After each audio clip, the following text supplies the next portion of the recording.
What's up, dorks? Welcome to Vampire Church. This is the Stream of Blood. My name is Jared Logan. I am your storyteller for today's installment of the tabletop role-playing game we have come to know, love, and at times hate. It's taken us on a roller coaster of feelings. We are talking about Vampire the Masquerade 5th edition. You're watching the Stream of Blood, where we play tabletop role-playing games like this one, and today is another installment of Vampires of Pittsburgh, the show where we follow the adventures and travails of three down on their luck, often vampires who are currently dwelling in Pittsburgh as they try to feed and get by night to night, often making just horrifying, shocking choices and entertaining us in the process. We're so glad that you're here. We're so happy to be able to present this show for you. Our secret storyteller, Clinton Trucks, couldn't be here today, so I'm very proud that I myself was able to play the little opening animation. I'm getting pretty good with tech. I'm a regular Jen Brown, you might say. I think I'm going to learn coding. How hard could it be? That's what I'm saying to you. The world is opening up. And we know that there are a lot of things to do now outside of watching a streaming program. So we're so very thankful for your viewership. I want to let you know that if you want to support the Stream of Blood, if you want to keep seeing shows like the ones we're bringing you right now, I sound like a PBS guy. If you want to support our work here on the Stream of Blood, the best thing for you to do is to subscribe on Twitch. Twitch subscriptions are kind of how we are funding this endeavor right now. You can grab one for someone you see in the chat who doesn't have one. And that will help us bring you more shows and to continue to make great shows like this one, Vampires of Pittsburgh. So I highly recommend you do that. And without further ado, let's get into the angst. Let's get into the pathos that is Vampires of Pittsburgh. For today, my friends, the Vampires of Pittsburgh are taking a road trip to Philadelphia. And the best part of that is that months ago now, many weeks ago, our subscribers helped me create the Philadelphia setting. So there is a good chance, I'd say a very good chance, that our vampires will meet some of the characters that the subscribers helped me to create. Let's bring in our players right now. This guy is a fantastic improviser. You may see perform with the Improvised Shakespeare Company. He's also a talented freestyle rapper. Did you know that? He also has an incredible collection of cassette tapes and weird occult and esoteric literature. Please welcome as Curtis Krieger, the embattled veteran gangrel character. Please welcome Ross Bryant, everybody. Oh, I bring him in. That's right. I'm doing this today. There we go. Hi. Flawless execution.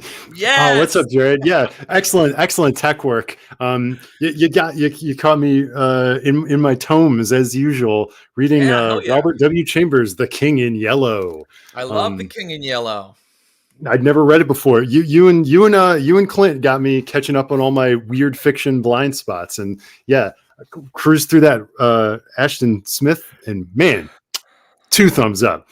Those that guy was weird. High, man, right? That guy had to be high. You had to be on one, bro. I love that it's like psychedelic, pre-psychedelic. Yeah, he's writing in the 20s, and it's very psychedelic. Robert Chambers is writing in the 1890s, and his stories, you know what I would compare them to, if people know what I'm talking about, is like a David Lynch movie. I thought exactly that. There's a moment in this first story in this collection where you encounter a character that is like right out of the Red Room of Twin Peaks. Right. It's weird in a very dream logic-y way. It's cool stuff. I do recommend. High recommend on the Robert W. Chambers. Let's see what books our other players have to recommend. They're always like, God damn it, don't put me on the spot with questions like that. Well, they can recommend anything they want. It doesn't have to be a spooky book like you enjoy, Ross. Let's bring in this next player. She is a fantastic actress that you can see on the new season of Apple TV Plus's Mythic Quest, Raven's Banquet. She has been in so many seminal video games as a voice, for example, The Last of Us, and she plays Jen Brown, a character that has been through so many changes and had so many incredible moments. A Thin Blood, now a member of the Nosferatu. That's going to be a whole thing. Please welcome our good buddy, Ashley Burch. Oh, and I bring her in. I keep forgetting that part. Bang. I think it's voice activated. Hello. Hi. Hi. I would actually ask for some spooky book recommendations from y'all because I haven't read very many. Ooh. Oh, okay. Do you like a spooky book? I do like a spooky book. Okay. Can you think of any that you enjoyed in the past? Because that helps me because I don't want to recommend something if it's like what's the last spooky book I read? Well, I think if you liked it though, that I would probably Well, my favorite of all time is Haunting of Hill House. Have you read that one? No, but I've heard it's great. It's very different from the TV show if you watch that. So if you watch that, it won't spoil you at all because they're totally different. Great. And the coolest thing about it is it's like all from the one character's point of view, and it gets really weird. Like you're kind of not sure what's going on for most of it in a cool way. Yeah, I recommend that one. All right, that'll be the one that I read. Ross, how about you? Great. I mean, so many of these that I'm just being exposed to just now, but one, I don't know, this is more kind of like off kilter than it is like spooky, but I'm a big fan of that J.K. Huysman's book, Against the Grain, or it's also translated as Against Nature. And it's the story of a weird Parisian aesthete who withdraws into a artistic seclusion while he waits to die. and just sort of builds a palace to his own sensual indulgence. That one sounds more fun. You should read that one and come back. If you want to read a story where a guy builds a pipe organ that blasts little puffs of perfume out at him every time he strikes a key so that he can create an olfactory symphony, read Against the Grain. Sounds great. Speaking of a perfume pipe organ, this next player is refreshing and fragrant and creative.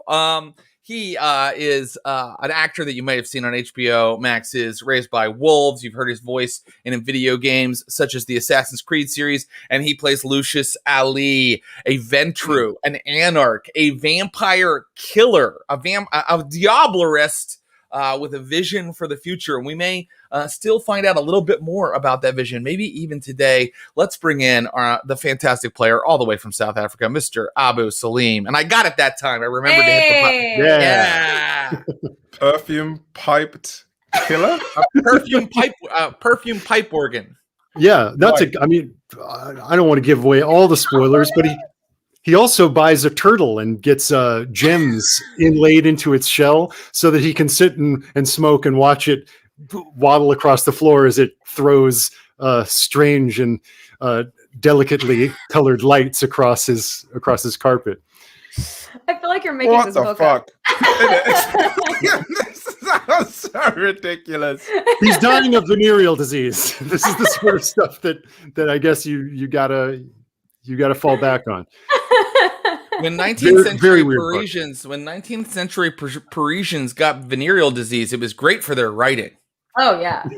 Great works came out of gonorrhea, I'm sure. Mm-hmm. It's true. Abu, welcome, buddy. Thank you, man. Are you a spooky book fan at all? Oh God, I don't know. Just do who's Bret Easton Ellis? Does he write spooky books? Yeah, like spooky. Yeah, he's giving me nightmares. Yeah, I went through a phase where I really enjoyed his books. I mean, as weirdly, they almost had this weird tone to it where I was like, "Wow, you're a douche," but it was really they're really good books, and I really enjoyed them. Really enjoyed them. So yeah, I mean, I'm a fan of them. I just don't like scary movies. I think scary movies are so pointless. I just don't like. Because they don't scare you, or because you don't like to be scared? I don't like the heroes because they're always stupid.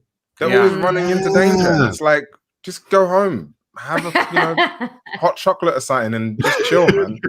Like, let the police and the army do their job. Like, if there was a mass murder out there, let them go for them. Don't you try and be the hero. What's wrong with you? Eat Have your you seen custard and cake. It Follows? Because that actually works because they're all stupid teenagers. Oh, really? Yes. Have you seen It Follows? Or do you know the premise? I love It Follows. It's basically like if a monster was a venereal disease. Yes. Yeah. A sexually transmitted disease. So you have sex with someone and then the monster follows them walking toward them in a straight line. It's very creepy until they kill them. And then they go to the next person down the line. Damn it! I actually seen the movie. I got to take this out of my game today. Get rid of that. Wait, is it? So it's an STI monster. Basically, yeah. And are these kids wearing protection? I don't think they are, Abu. Point of the film is why it's stupid. Wear protection. Right. You just saved yourself 89 minutes or something. You know what I mean? Anyway, dude, what if we find out that if they just worn a condom and It Follows, none of that would have happened? Is It Follows a big STI PSA? Yeah, I think it was. I think it might be. Speaking of sexually transmitted diseases, PSAs, let's play Vampire the Masquerade. Perfect transition. God, you're on fire. Oh, you're so good. I'm really good at this. I'm gonna now read my very overwritten intro. Oh no, I can't anymore because lockdown has changed. Yeah. Oh, I should have written a new intro, but instead I will improvise one. A year ago, Jen Brown was awoken from torpor by her good friend Curtis Krieger and her new companion Lucius Ali. Together, they fought the forces of the Second Inquisition and the Camarilla in Pittsburgh as an army of three, always on the run, always about to be taken out of their hiding place and thrown into the sun, but they triumphed, destroying their enemy, Miss Sonia.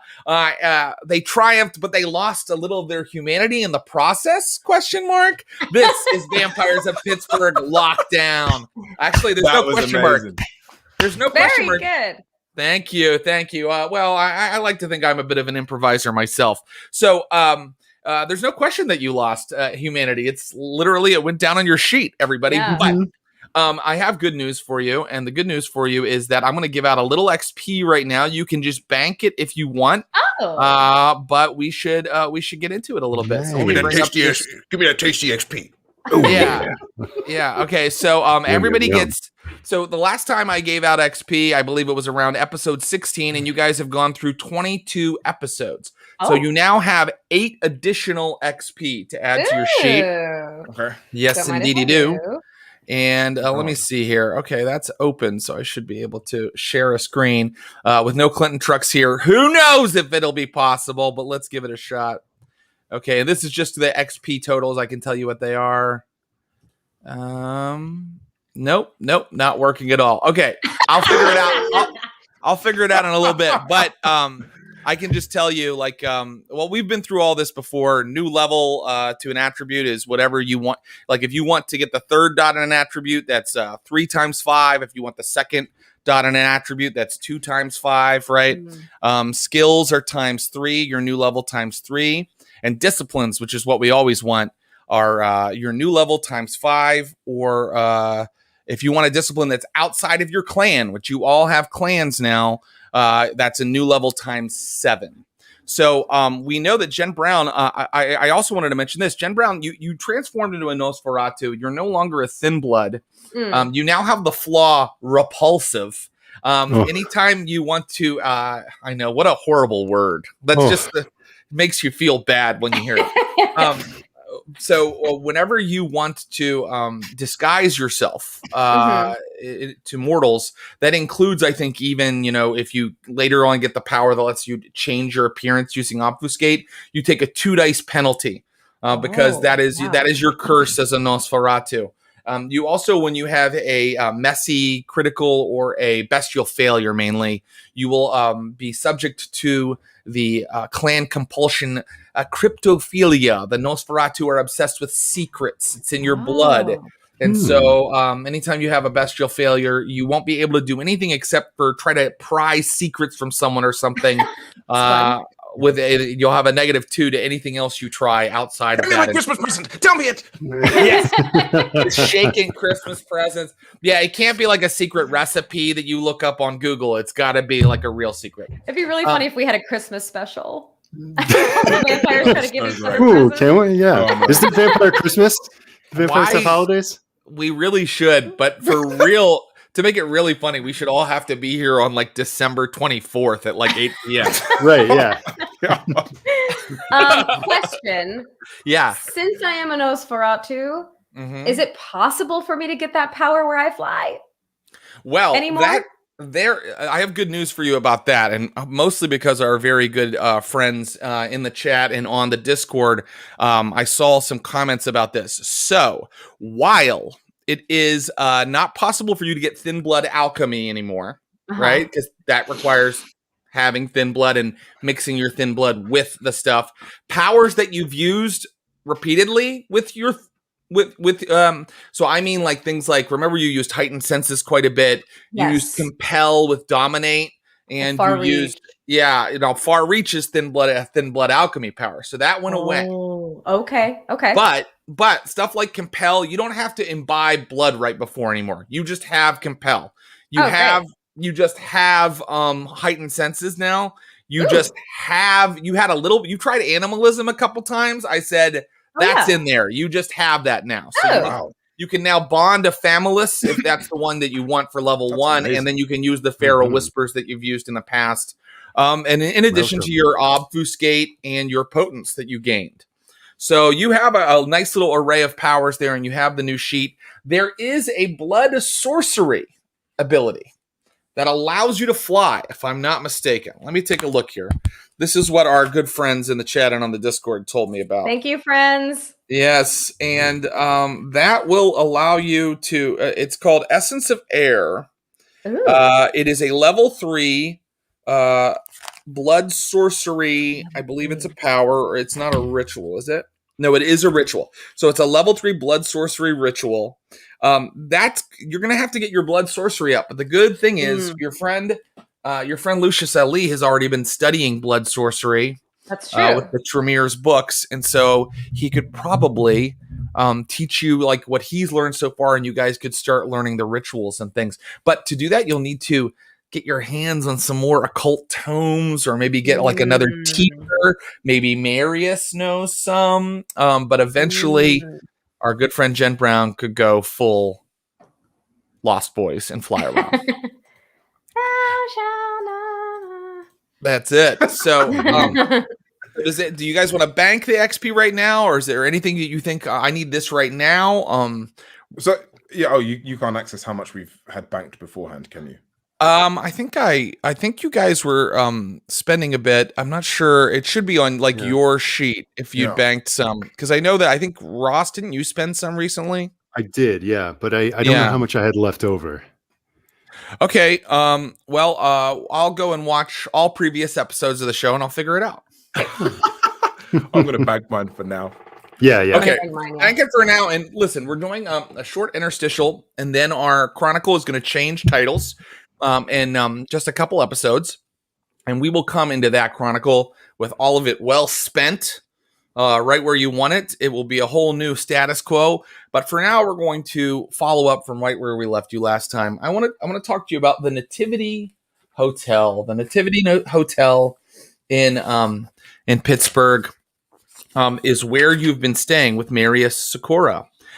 This place was a Greek Orthodox monastery. You find this out over the course of staying with Marius for several nights. It was a Greek Orthodox monastery until the late 19th century, when Pittsburgh's industrial transformation changed the city, and it became a lavish hotel catering to businessmen and dignitaries of all types. By the late 20th century, the hotel had fallen in its fortunes and is now located under the I-279 and 579 junction. In the world of darkness, this is a neighborhood of tent villages and pawn shops. The grand old building sits and slowly crumbles. The lobby of the hotel is the former chapel. There's an inner courtyard that has been converted to host an elegant pool and fountain, now filled with black grime because nobody really stays there anymore. and the rooms haven't been updated since the 90s. And that's where you have been staying since the events of the Battle of Washington's Landing. You have been watching as the press continues to play out what has happened with the Second Inquisition, and though the words Second Inquisition are never mentioned, the scandal that rocks the country over a National Guard unit attacking civilians in a Pittsburgh neighborhood is rocking the Capitol. It's rocking Congress, and in the wake of all that, a new president has just been elected. We're going to shoot forward till November of last year. So all of this has happened. We know that Dylan and who else were sent, and Sabrina, thank you, were sent to Philadelphia to kind of keep them safe and away from whatever's going down in Pittsburgh. Weeks have passed, and you've been staying here for the time being. Now, you can change your circumstances or do whatever you like, but I would like to let Lucius Ali know that after he's been there for several weeks, Marius Sakura asks if he might talk with him of an evening. Wow. Yes. Very good. Actually, if the others would like to join them, if they're available, let me know what they're doing with their let's actually, the best thing to do would be to ask everybody what you've been doing with these weeks. So let's start with Lucius, since I pointed you out first. What have you been doing with these weeks as you stay?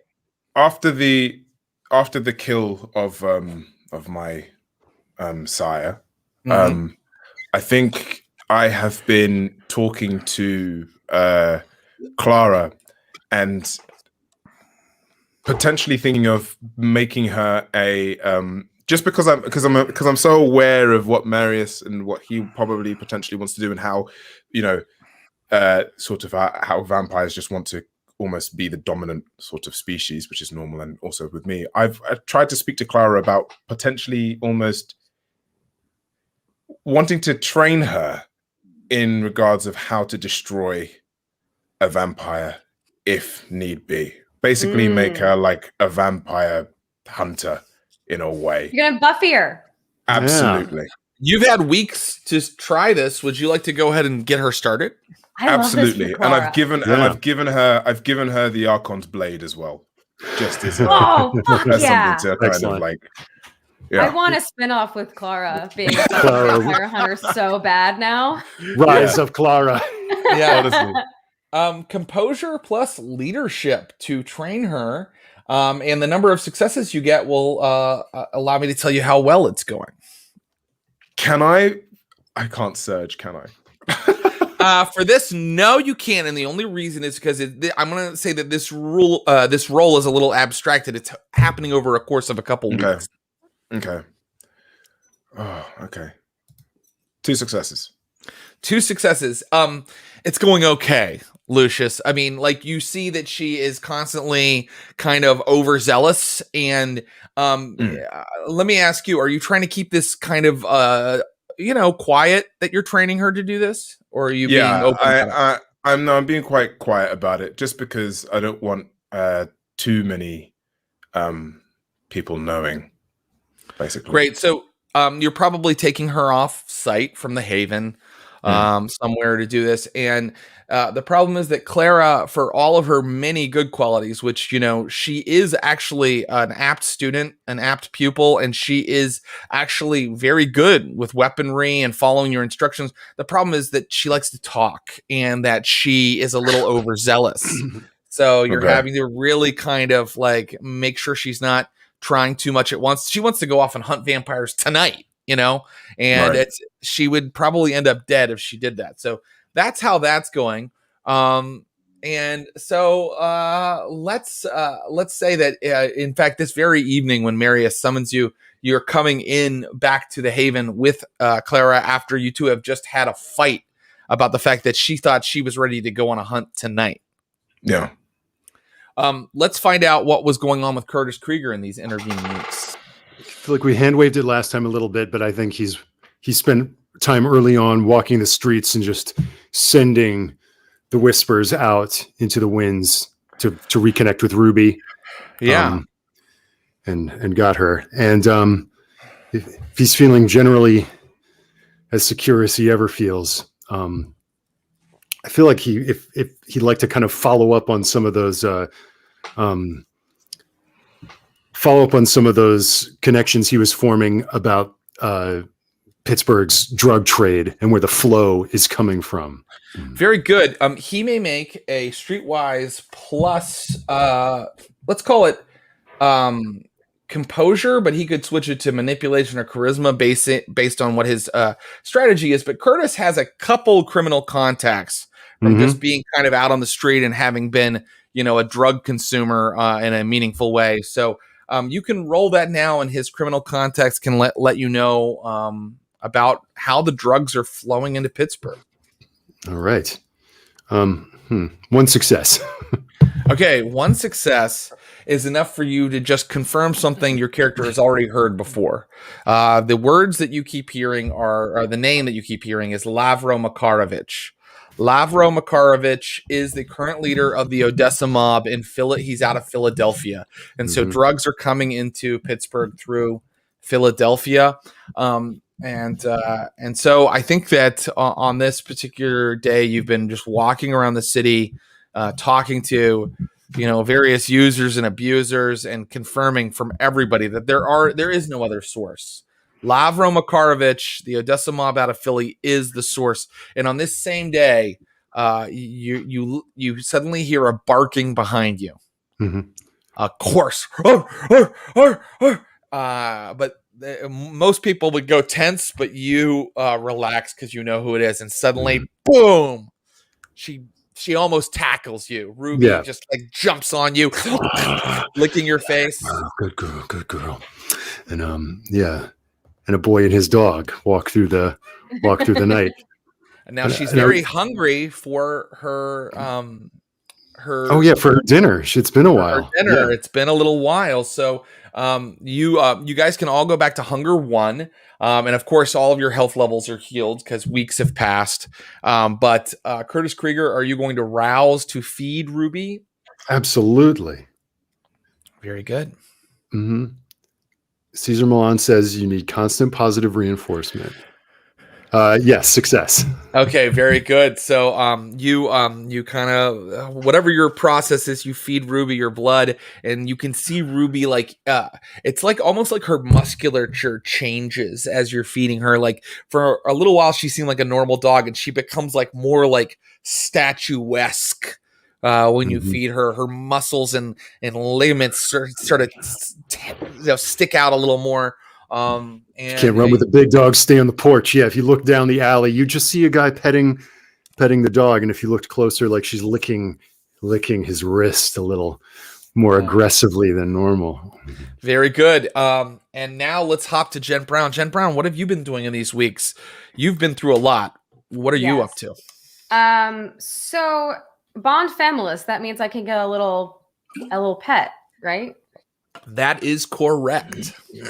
I think in a pretty lackluster attempt to reconnect to her humanity, I think Jen wants to find another cat. So okay. Ate her other one. Yeah, that was maybe the worst thing I've done to you as a storyteller. But look, there is redemption. Jen Brown is going to go and find another familis, a cat. And Jen Brown, in order to do that, give me a wits or how is she doing? Is she going to a pet store? In that case, she wouldn't need a roll. No, I think she wants to find a feral cat. A feral cat. Okay. Then I do want a wits plus animal ken roll. Okay, I don't have any animal ken. That's okay. That just means I'm gonna just let you use your wits to kind of find our feline friend. And of course, a failure here doesn't mean you fail to find a cat. It just means things will be complicated in some way. So I let me know failed. how you do. Okay. Surprising no one. I can't believe that even when I'm just sure, you can have a new animal friend, I still feel like I'm punishing poor Ashley. Okay, so you actually don't fail. It just takes you weeks. And so maybe the other two of you are a little concerned about Jen Brown because she really just goes out of the haven all night. And maybe if you ask her what she's been up to, she's like, I'm looking for a cat. which is like, she okay? You know, and the cat. I mean, do you need a hand? Because I could. The cat that you find, and I do want to say that you do fall in love with this cat, Jen Brown. I don't want to tell your character how you feel, but I feel like there's something about this cat when you finally find it that you feel like you have a real connection to. The complication here with your failure is that this cat, the way it looks right now, doesn't look like it could be very useful to you. This cat is scrawny. Like it is. Not only was it a feral cat, it was the runt of whatever, you know, little pride it's been running with, and it looks injured as well. Its back leg is injured, and it's nasty when you meet it too. All it does is hiss at you. Would you? But there's something about it, you feel a connection to it. What do you think? Oh yeah, I want to take this little guy. Okay, great. So over the course of several weeks, you have bonded with this cat, and you have fed it your blood 3 times, and the last time was this evening. Would you please give me a rouse roll? Yes. I failed. Okay, so you get a little hungrier. So Jen Brown, you'll start tonight's scenario with 2 hunger. But the cat, this is the first time where you fed it your blood. This is the first time this has happened. And that back leg that was injured, the cat suddenly just stretches it out, and it's moving like easily around the room. And now it it still won't come near you, but it's not leaving you. Before, you know, you'd feed it a little blood and it would like run off. And now it's like staying like near you. Like if you walk away, you can see it kind of down the street behind you. And maybe it needs a name. Oh, is it a little boy or a girly? I think you could check and tell me. Let's see. I think. Should we leave it to chance? We could leave it to chance. I'm tempted to name her Sonia. I think you should. That's so good. Yeah. It's a girl cat that I've named Sonia. Very good. Sonia fits her namesake. She's ugly, mean, and distrustful. Perfect. And so on the night where Marius calls Lucius into his study, the others can be there if they'd like to be. And Marius is like, join me. Let's have a nightcap. I'm going to sort of sit down and see this nightcap, which is obviously human blood. It is, yes. He sets it down in front of you. Will you be joining us, Mr. Krieger? Yeah, why not? Miss Brown? Jen's going to sit with Sonia kind of near the back of the room. Is she going to drink this blood, which she doesn't know if it was like given willingly. She is a bit of a consensualist. She's not going to drink it. Okay. And I'm sort of... Wait, let me rouse roll. I feel like I should rouse roll. Okay. This will decide on whether... Yeah. Okay, I'm hungrier. So I'm at 3. So I'm going to try and sip at this blood. No problem. You know what you have to do, Lucius? You have to spend a point of willpower for me. And your willpower, by the way, guys, bring it back up to full because you've had weeks to recover it. But in order to like stomach it, Lucius, you need to spend a point of willpower. All right, I'm going to spend a point of willpower. Excellent. Come with me into my sanctum. And he leads you guys through like the bar where you normally go to a wing of the hotel that he has just as his personal quarters, and into a room that is like, I mean, lavishly, sumptuously decorated in the style of like the 19th century. And one particular, you notice all kinds of antiques in a beautiful 4-poster, like Louis XIV bed. And the windows have been bricked up, so there's absolutely no chance that light could get in. The doors, Junior, his ghoul, shuts the doors to this room, which was apparently some, adjunct chapel or church building before. and when they shut, they're like very large and heavy. So if they were locked, it would take a considerable amount of effort to get in. He moves into the room with you and says, "It is time for us to talk. Particularly you and I, Mr. Ali. I'm sorry, Doctor." Talk. The city is ours now. You've seen the news. The Inquisition will not be able to move against us, at least not in force for quite a while. And the Camarilla is absent for the time being. We have to act now if we would like to hold Pittsburgh. Now, people have told me that you have a vision, an idea of what you would like vampire society to look like. And I want to ask you, what is your vision?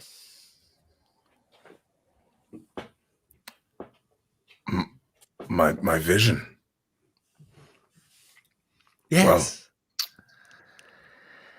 Well, I believe that we as kindred could potentially live side by side with humanity.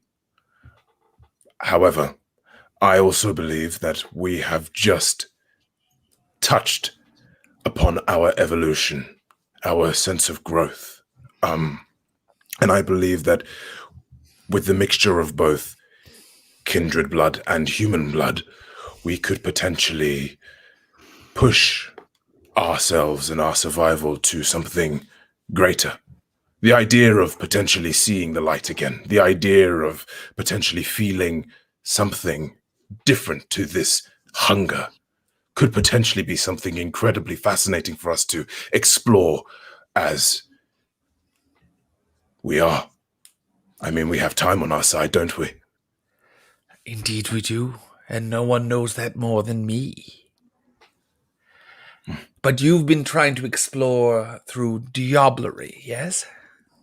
Well, the diablerie was a mixture of self-hate, which I can now openly say, but also a feeling of surging of power.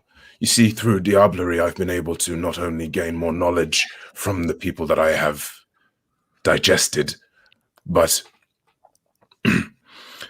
there is something special and unique about kindred blood that I feel that perhaps maybe it's something that we potentially could explore more on.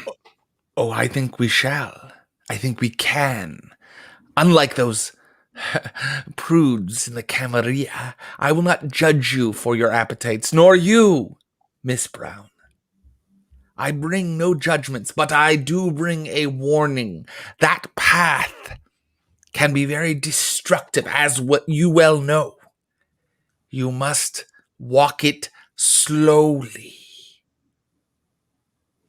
Yes. Slowly. Why? Something very horrible could have happened to you. Another soul could have taken control of you. Do you understand? You could lose yourself, Dr. Ali, and that would be a great loss. Now listen, if you'd like to build this society, if you would like to move forward with your experiments, right now, Pittsburgh is the greatest city on earth. It is the land of golden opportunity if we can hold it. Since we have a military man here, I'll ask you, Curtis Krieger, how do you think we would hold this city once the Camarilla and the Inquisition have healed their wounds and come back for us? How do we hold the city? Curtis finishes his cup. He has no reservations about drinking this, and it's just like, I mean, I look around here and I don't see the kind of numbers that we've had in the past, but I see more determination in these walls than we've had among some of our so-called allies. I mean, those ladies that you had me work with, though they asked for a pretty steep price, proved pretty effective. And you tipped to me that you got similar friends out there. You know, magic folks and those kids and yes, the children. Yeah, and mummies and Frankensteins and what have you. I love Curtis's obsession with Frankenstein. He really thinks that Frankenstein is there are no Frankensteins. once again. Explaining that there are no Frankensteins.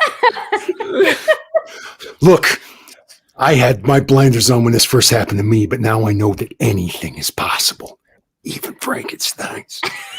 Yes. I'm saying we got to build our core of allies. Yes, but that has to start with kindred. Dr. Ali wants to build a new kindred society. Yes? Yes. Yeah. They will understand us. Yes? They will understand our hungers. That is why other kindred will be able to help us, except that the city is empty of kindred. And do you know where the kindred went a year ago when the Inquisition came en masse? They went to our nearest Camarilla neighbor, Philadelphia. I suspect that there are currently hundreds of kindred in Philadelphia, now branded Anarch, because they are not official citizens of that city's Camarilla. Philadelphia currently has a population problem. And so I suggest that the three of you take a little trip, go and find kindred wandering the streets of the city of brotherly love who are in need of some leadership and bring them back here. This solves two problems at once. It gives us some allies who are dependent on us, and it shows our nearest Camarilla neighbor that we're willing to take a problem off of their hands. They won't have so many hungry mouths to feed. That sounds like you want to parlay with them. If you believe, Miss Brown, that is the safest choice, then I trust you to parlay with them. But be careful. Be careful parlaying with any Camarilla representatives there.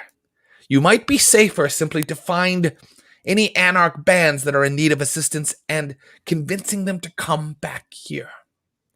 Find something that we can offer them. Can I say maybe also that in the weeks that have intervened that Jen has been sort of searching through Sonia's memories? I want to sort of see if something like what we've talked about has been attempted before. This sort of like society that Lucius wants to create. Yeah, give me a resolve plus blood potency. So roll your resolve and add 1 for your blood potency. That's not much. And even one success will get you an inkling of something.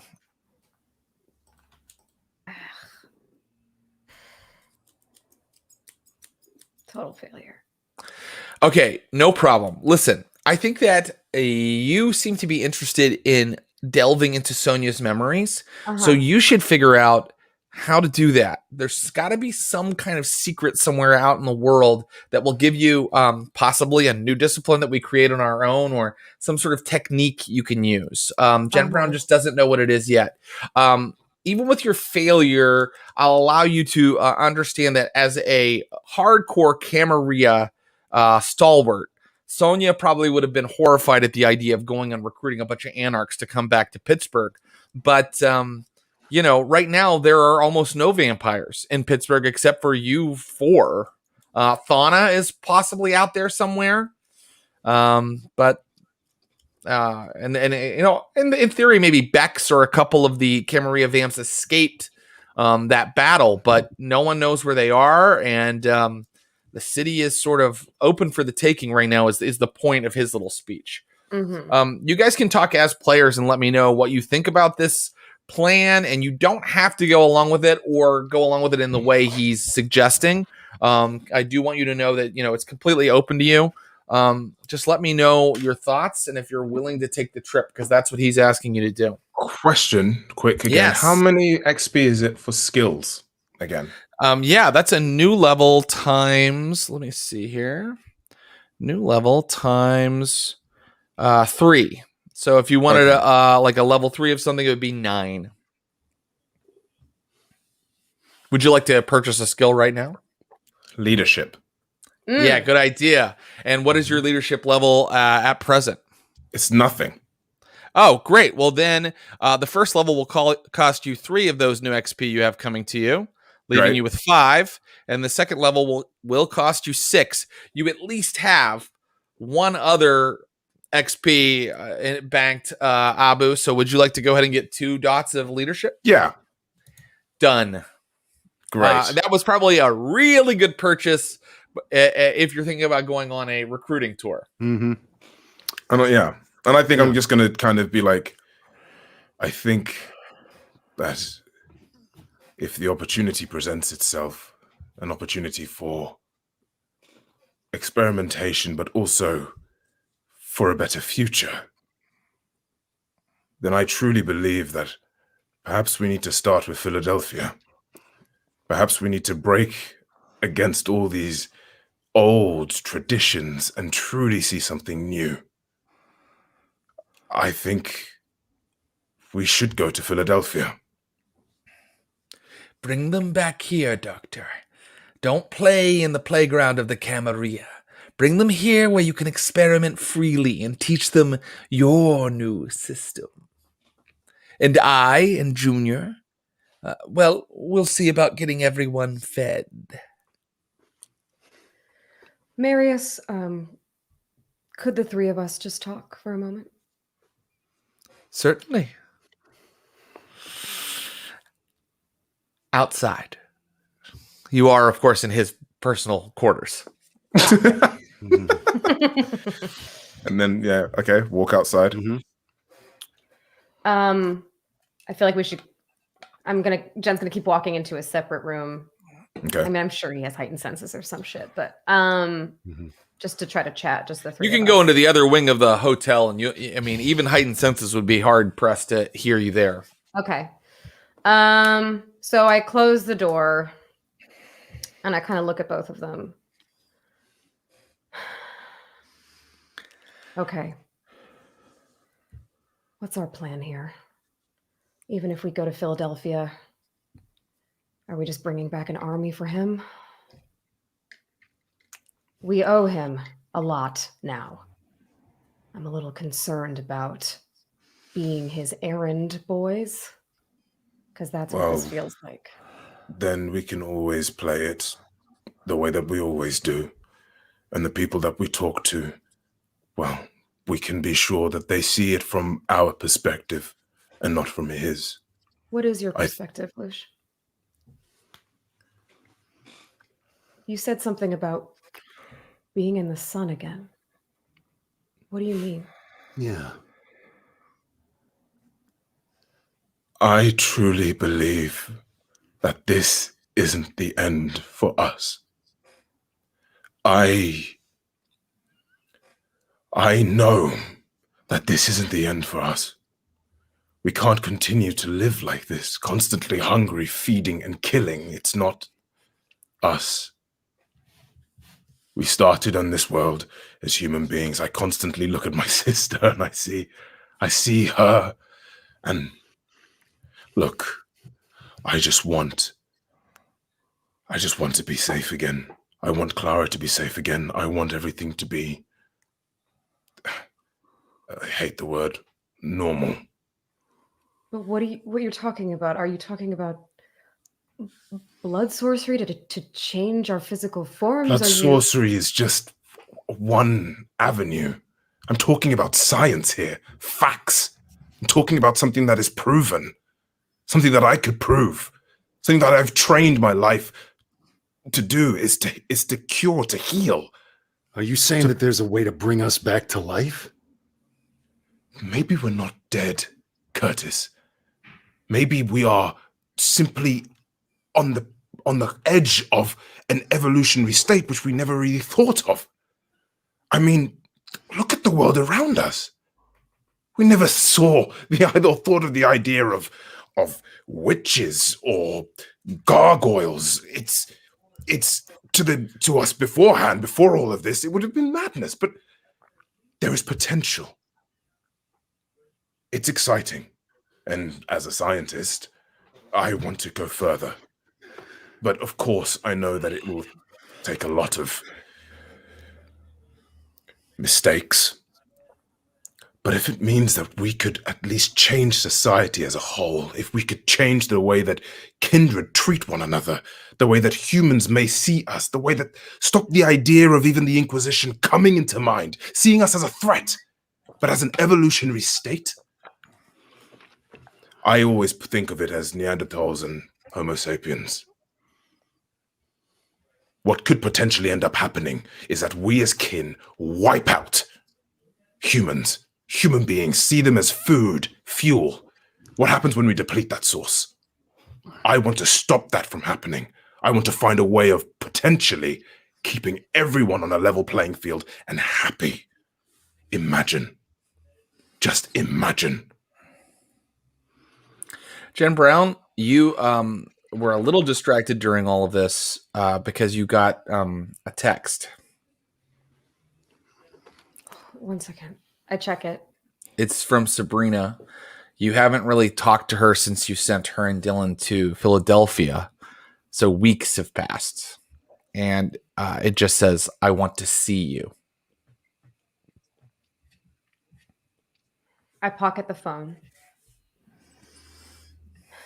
I also wanted to ask a question. Is there anything in the Galconda book that I read that speaks to anything that Lucius is saying right now? There were a lot of things in the Galconda book, The Passion of Salo, that spoke to that. Unfortunately, that book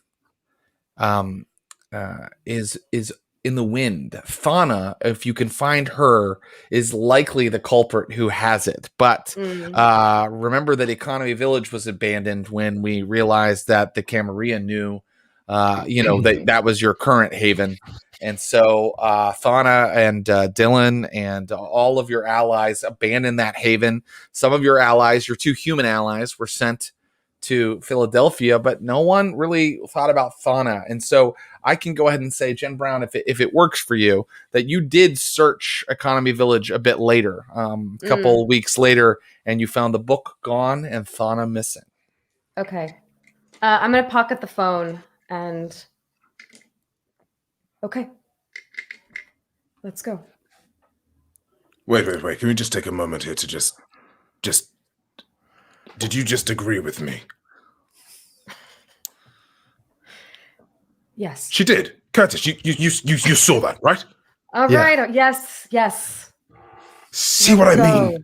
This is fantastic. Brilliant. And I'm just there is a way forward. I mean, there's got to be. If whatever this is, if the blood in our veins gives us the power to walk in shadow, if it gives us the power to reach out into something's mind, it's insane that same power can't let us walk in the sun again or make us look like we used to do. Like we can become more than this somehow. Maybe it isn't a path back, it's a path through. Exactly. And so, with those thoughts in mind, the next evening you prepare for a journey, very dangerous for vampires. It is a 4.5 hour trip east on the I-276 freeway to the city of Philadelphia, and you need to have some sort of plan for where you're going to haven when you get there. But before you go, Marius wants to show you something. and in a part of the hotel with the three of you standing there. Is Clara going? You know what? Yeah, because I'm going to be constantly trying to teach her ways and sort of kind of, and I think I'm going to also let the team as well know, because I'm kind of also, like, you know, Jen and Curtis only, not Marius, but I think that Clara will definitely come by with us because I do think that she would be useful in the day anyway, and really. Yeah, so she says when you tell her that, she's like, yeah, right, vampire hunting trip. No, we're not hunting vampires. We're simply talking to them, parlaying with them. Hunting friends, like not like destroying them. Like Clara, you never hunt Yes. Yes, Clara. Marius is like, thank you. Come. And he takes you to a kind of a quiet corridor in the hotel, and there's this huge object on the wall, and he pulls an old kind of like cloth off of it, and you are looking at an ornate mirror. Again, really large. It's about like 5 feet long, hanging a beautiful metalwork of Victorian design, but instead of glass, you are looking at what appears to be stretched out skin. And he goes, this will allow us to communicate while you are in Philadelphia without leaving a, what's the word, Junior? And Junior has no mouth, so he just stands there. A digital footprint. Important if we are going to evade the Inquisition. Yes. So I just need a bit of your blood. I need to feed it to the mirror. Is this really necessary? I have encrypted all of our communications. Well, I'm afraid I'm not so good with your phones and devices, Jen Brown, and this will help me get in touch with you anytime you are near a reflective surface. It could come in handy if you were to, say, lose your phone to an enemy, a captor. Has that ever happened to you? Think of it as a foolproof cellular phone, only made of flesh that reanimates. Right.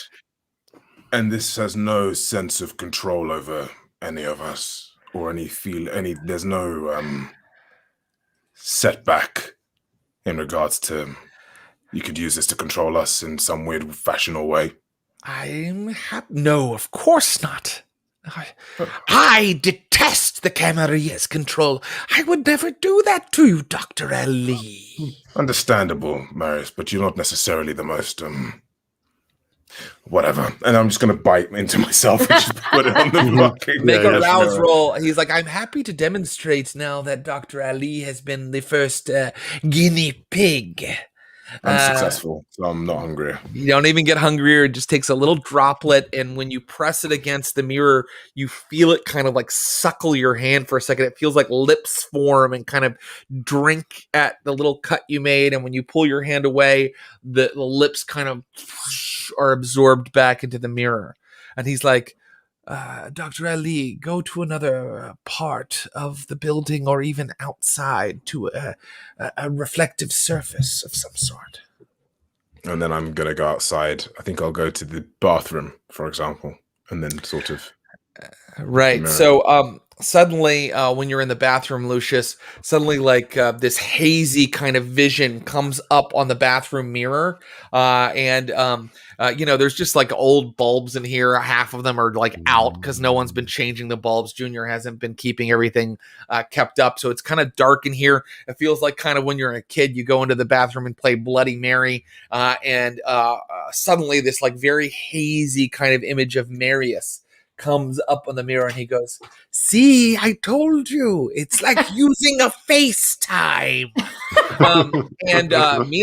The rest of you are like looking at the flesh mirror in the other part of the building, and suddenly the flesh on the front of it sort of forms into Lucius's face. And can I have just shouted like down the corridor, like, hello? Can anyone see this? Yeah, we can see you. It's real messed up. And Yeah, we can see you. In a manner of speaking. And the then, flesh moves and talks as he is moving and talking. Am I the only one who can see this? If I were to be in a situation where, I don't know, other kindred were around me, would they be able to see your face here, Marius? No, they would not. It is a mental connection, but not a controlling one, Dr. Ali. Only people who have given their vitae to the mirror can see these visions. Fascinating. And then I'm sort of going to walk out and then come back to you. The second you leave the room, on the mirror side, the flesh goes limp again and then flat. So, who's next? all right. Buy the ticket, take the ride. You guys are both going to allow for this communication. Okay, Yeah. very good. Then we can skip ahead. We can skip. You have done it, and so Marius is quite happy. He can remain in contact with you in this manner from Pittsburgh, and he says that he will check in on you nightly.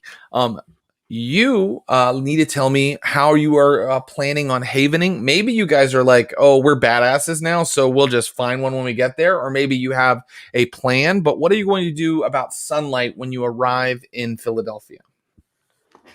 I feel like we could probably find like an RV or something and just black out the windows. And then Clara can, well, I guess Lucius can decide if Clara drives us or not while we're sleeping. Mm-hmm. Yeah. I mean, I'm going to give her more initiative so she can drive. She would, if she chooses to drive us, she can. But also, like, I might like, you haven't mentioned to us about your space, right? About the space that you have Sabrina and Have no? I?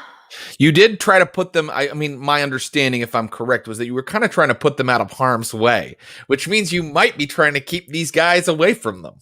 Well, I think I told them that I sent them somewhere safe. Is maybe what I said.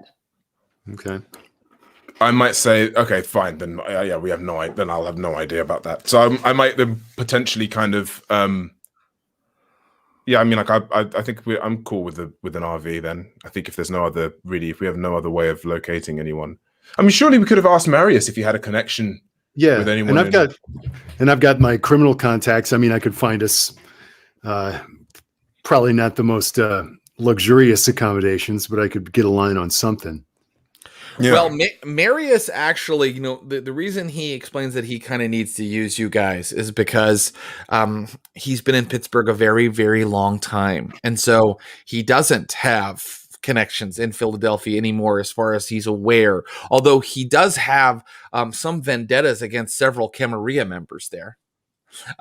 So in other words, he only has enemies in Philadelphia. Right. Right. You need to be careful about mentioning his name. Probably a bad idea, and actually good that you asked that. Probably a bad idea, which is what he's told you also about, like, talking to the various supernaturals that are non-kindred in Pittsburgh. His name gets you in trouble, so be careful with that. Now, that said, I think the RV is a fine plan, or Curtis's criminal contacts are a fine plan, or if Dylan and Sabrina are open to it, that's a fine plan too. Just let me know what you're thinking. Can I say that in the weeks that have passed as well, I have managed to get like a sort of half, all my clothes have like sort of a half situation where like the monstrous arm is covered with a glove and I have like a mask thing that I wear. Yeah, you have a mask? Like a half mask, yeah. Holy shit. And probably like so that you don't really stand out too much, there's probably kind of hood situations and things like that, right? Yeah. Okay. I think I want to try to like act as if maybe I'm like a burn victim or something, that I have like more like a bandage. Yeah, maybe like a bandage situation or like a, or just something. That makes sense. Or one maybe of those, I like, even tried to ask Clara to help me make it look kind of like it's a fashion statement or something like that. Yeah, I think that between you guys, like between you and Clara, you're able to like figure out like you have options. So anytime in any scene, just let me know whether you're using the bandage look or whether you're using your mask look, or even Clara and you have kind of worked on with like Jen Brown's hair, kind of like getting it down over her eye in like a way that looks like purposeful and very anime. So those, you have all of those options. And so we can definitely say that you have kind of worked on your appearance to make it effective for you instead of perhaps, just a handicap. I wanted to let you know if you're buying an RV, I have some information to impart to you. If you're just going to go, if you're getting there another way, let me know. Sorry, Curtis, you were asking a question. This is maybe a digression, but while we were talking about just the way people look, it was like Curtis was burned to a crisp. So he has no. I think probably he's maybe had to hit up Marius for some clothes. So he may be dressed a little more dandyish than he normally is. Okay, so all of Marius's clothes like generally involve ascots. He kind of dresses like I don't know. I mean, like the suits always have kind of a shiny gloss, and are in like deep burgundies and indigos and things like that. He does like to pull a bit of a look. He's an ascot smoking jacket kind of a guy. So yeah, Curtis, you are in an outfit that really doesn't make sense for you, but he is kind of like your size, because you describe Curtis as like a little scrawny and a little small, right? Yeah. Yeah, that is kind of Marius. Marius has like a very high domed forehead and like a widow's peak and sort of a horsey face, but he is you can fit into his clothes. Okay. Great. So yeah, I think if the camera kind of pans around this RV as people are getting ready, it's like, and like bandage mask, like Lucius looking awesome as usual, and then like Curtis is this kind of like little wolfy kind of guy sitting there, like like a crushed velvet jacket, and like look like the Beast from Beauty and the Beast. Like a shirt with a collar that's like just enormous, and like pants with that like shiny piping on the side, and a big pit bull next to him. I think for the first time in maybe a while, Jen's kind of like holding back laughter and being like, "You look good. You look good." Yeah, I don't know. I feel like I look like I should be about to sit down at a piano next to a candelabra or something. Does it look okay? I don't know. Yeah, right. Look, he looks good. I feel like it's like some sort of Zoot Suit Riot guy or something. While we're exploring this, I'd love to know how Dr. Ali, how is he dressing these days? What's his general look? He has gotten a bit less humane and human in sort of his features, but what's he dressing like? I think in the weeks past, he's found comfort in a hoodie, and maybe like he's got like a leather jacket too, and he's got like jeans, and it's sort of like kind of keeping it almost like very, very inconspicuous. Functional. Has, like, he doesn't have a mask. He has those those balaclava, like those almost like snoods kind of thing. They pull up like that. And he's kind of got that a bit, and he's just sort of he's just keeping himself to himself, trying to almost blend in to a degree. That's perfect. And you said that it was maybe a blacked out RV. Is that right? So is your idea to travel during the day so that you have the full evening when you arrive, or do you want to travel in the evening?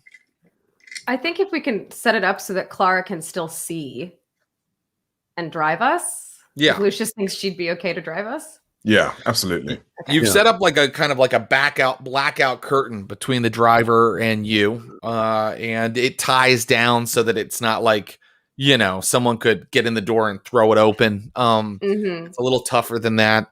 And so you're rumbling along, and are you sleeping while she transports you, or is this kind of happening at night? I think we should take full advantage of the madness and just keep going for it, even during the day. Yeah, let's go during the day so we've got all the time. And then she can sleep in the night if we need to keep driving. Very interesting. Okay, let me see something. Well, I just want to see something. Uh-huh. Wow. Okay. He just wants to see something, he says. And then he says, wow. I know, innit? Let me just look up the rules for awakening during the day. Because I made a random determination whether anything happened during the entire little trip there. It's a 4.5-hour trip, so it's not nothing. And Clara, a 17-year-old girl, had to get into Philadelphia in an RV with blacked out windows on her own, right? Now, I'm not telling you guys you made poor decisions. I'm just telling you there was a chance. Listen, I'm just telling you there was a chance something could go wrong, and it apparently has. Okay, so let's figure this out. So long. Okay, and here I am without my good buddy Clinton Truck, so I have to figure out how hard it is to wake up on your own. Oh, God. And it's not going to be easy because it involves your humanity. That's the only thing I know right now. So it's got to be right. Our strong suit. Yeah. An ideal thing if I wasn't just a newly turned Nosferatu. Yeah. So I'll just let you know that, like, oh, here we go. Awakening. Yeah. Okay. Awakening during the day requires a humanity roll at a difficulty depending on the level of crisis. A fire or other life-threatening situation is difficulty 3. An urgent message or decision is difficulty 4. An inconvenience to deal with is difficulty 5. Fuck. There are male voices. There's a male voice talking with some urgency, and you hear Clara's voice kind of arguing with it. But how far away are you as Kindred right now? How, you're deep, you're dead, you're laying in the back in these kind of like, we can also assume that you're kind of wrapped up in sleeping bags that have been zipped or whatever. Like you're not just kind of laying on beds back there, but how far away are you? I think this seems kind of like an urgent message. So everybody needs to roll their humanity at difficulty 4. I think my humanity is maybe a bit lower than it was on my sheet that you sent. Oh, thank you. Yes, 9. I forgot to take that down. No, you 7, should be at 7. That's correct. Okay. Difficulty 4? Difficulty 4. Yeah. I made it. Well, hey, this is why how did you yeah. I think that Dr. Ali couldn't make it. I think it's impossible. And Curtis Krieger, you had 4 dice, so you had to get them all successes. You did not. No dice. So it is you, Jen Brown, who hears in the front of the RV, like, just hand me your license and registration. And Clara's going, oh, yeah, I mean, I have it here somewhere. Where are you from, ma'am? London, actually. It's in the UK. Yeah, I know that. Are you licensed to drive a vehicle in the state of Pennsylvania? Yeah, boy. Totally. I mean, I'm like a naturalized citizen and all that crap. Like, it's totally no problem. Like, you don't need to worry. Okay, then show me the license. I'm going to try to use compel since I can't go past this curtain. Yeah. But what is what do I get to roll? Like, how big is my dice pool? So your compel. So Jen Brown, you awaken, you unzip your sleeping bag. Your dice pool for compel, it's right there on the sheet here. Let me see. Compel for you is going to be a charisma plus dominate roll. So you roll your charisma and you add the 1 die. You have 1 dot of dominate currently versus this guy's intelligence and resolve. But does compel require eye contacts? Oh, it may do. It may do. Jen Brown. Okay. Let me check. I can check for you right now. Let me make sure. Compel with eye contact. The vampire can issue the victim a single action command. Okay. Alternatively, I'm going to try something else. Clara's rolling her terrible dice for hiding things, lying. She's not good at that. She's good at sneaking and stabbing things, but she's not great at this kind of thing. Yeah, she's gonna need some help, guys, because the guy's like, "Step out of the car, ma'am." Okay, so fuck. Keep your hands where I can see them. I want to try to do feral whispers, but I don't have any animalism. I only have charisma, and I'm hungry. So that would be just 3 dice, right? Yeah, I can give you one other option just so you're aware that you have it, Jen Brown. Okay. You don't have to take this option. You could try throwing back the curtain, staying kind of out of the direct sunlight, and trying not to like kind of fear frenzy. So that would require willpower, and then issuing a compel command. But if your willpower roll doesn't get enough successes, then you're probably going to fear frenzy and make the situation worse. Can I like poke out? So right. That's what I'm talking about. That's what we're talking about. Okay. Now, it would still make you have to take a willpower roll to see if you fear frenzy. Alternately, your Feral Whispers plan isn't bad either. You're going to get animals to attack this guy or distract him or something. Yeah. That, however, as you point out, doesn't give you the biggest dice pool. It's going to give you basically, let's see, Feral Whispers. So your animalism is 2. So you'll get your charisma. Yeah, because you had already used Feral Whispers on a couple times, and so that means that you had 2. Oh, that's better than my Dominate, which is only 1, actually. Oh, maybe you should try that instead, and that will not require a fear frenzy roll. Okay, let's do that. So I'm going to try to do Feral Whispers to see if I can get just the biggest animal that I can to just smack, or like either get like a bird situation where he's getting like fucked up. Get a possum. Birds, just something that will like attack him, distract him, so that Clara can just boogie. All right, so like suddenly you can hear heartbeats, right, and you're sensing beasts out around the RV, and you're out on the middle of a highway somewhere. Obviously, like you can hear the cars going by. It's maybe like noon or 1 o'clock in the afternoon, and you're sending out to the animals there, and you have to tell me, do you want birds or do you do detect something? It doesn't seem super big, but it would be available if you want to give it a shot. Do you want this? Do you want this larger animal, or do you want the birds that are flying overhead?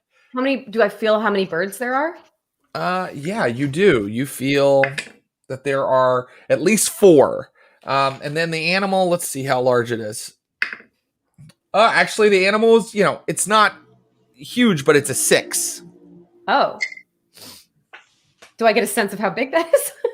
That feels to you like a if you say 1 to 10 is our scale because we use D10s, then that means it's about the size of a man. Oh. I'll go for that. Mm-hmm. Okay, great. And I would like to inform the group that I got a messy critical. Holy shit! No. Well. All right. Oh god. Here's what happens with your messy critical, Jen Brown. You suddenly feel yourself speaking into the head of a deer, of a doe. Oh. That's off in the tree line. And you know that it can run out into the highway if you want it to.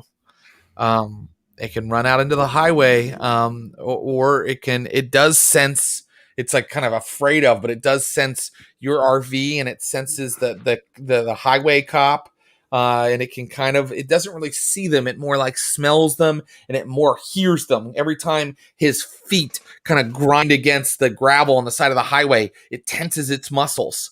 What would you like to tell it to do? Well, with my messy keep in mind this is a messy critical. Yes, I wanted to fucking plow into him. I know a doe is not like an aggressive animal necessarily, but I wanted to just like full speed run into this guy and like boom. Great. Okay, I'm gonna roll a little dice pull for our friend the doe. Great. Okay. Here's what happens.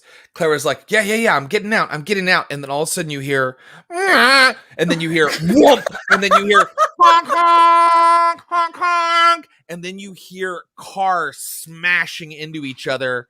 And like just an enormous, like, it sounds like some sort of car accident out on the highway. And then Clara goes, shit! And she gets back into the RV and she hits the gas. And she's moving down the highway and she's like, who did that? Curtis? Who's back there? It's me. Is he following? What is he doing? How the fuck did you do that? Don't worry about that. Are we getting followed? No, we're not. He can't follow us, Jen Brown. I think he's dead. Okay. Try to take off roads. If it takes us a little bit longer to get there, it's fine. But we got hit by a pretty big truck. Fuck. Okay, just keep calm down. Keep driving. Make sure we're not being followed. Right. Yeah. And she's good at that kind of stuff. So you now feel like yourself kind of slowly the rigor mortis setting in again, Jen Brown.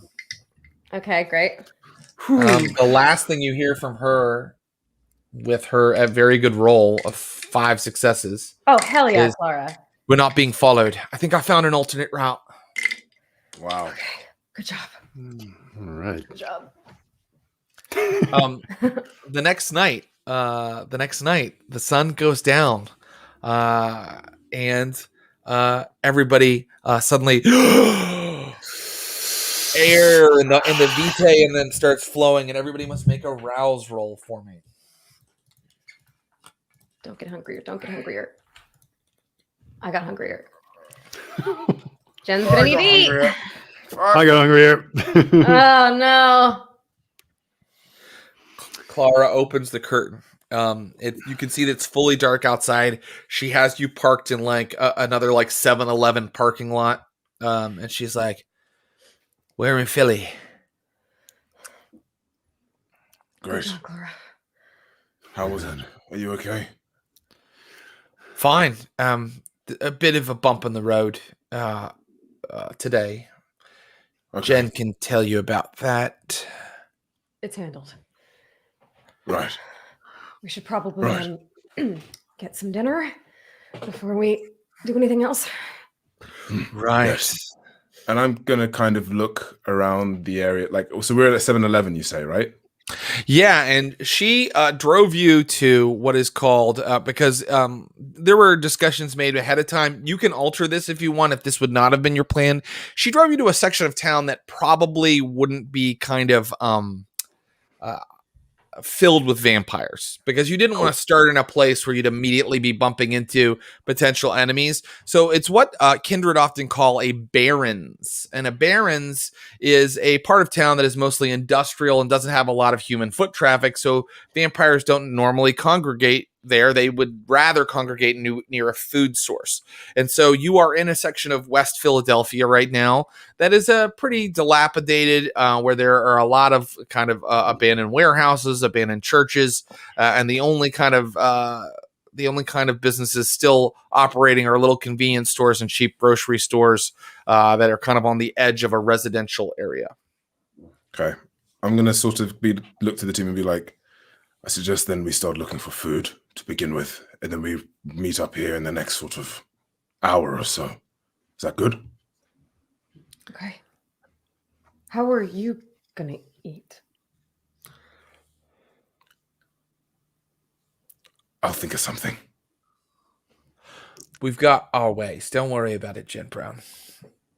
Okay. Let's Great. see. I want to say that Curtis is not used to seeing Jen Brown jonesing for blood like this, and is like, you want me to go with you? Sure. Yeah. Sure. Ruby lopes out.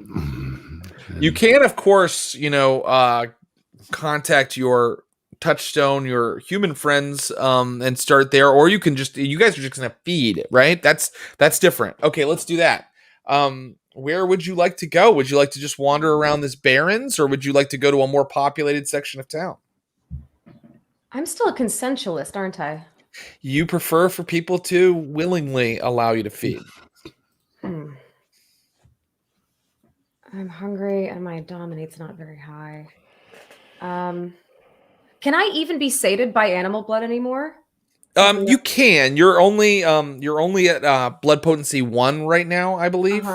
So you can be sated by animal blood, but not very much, right? Like,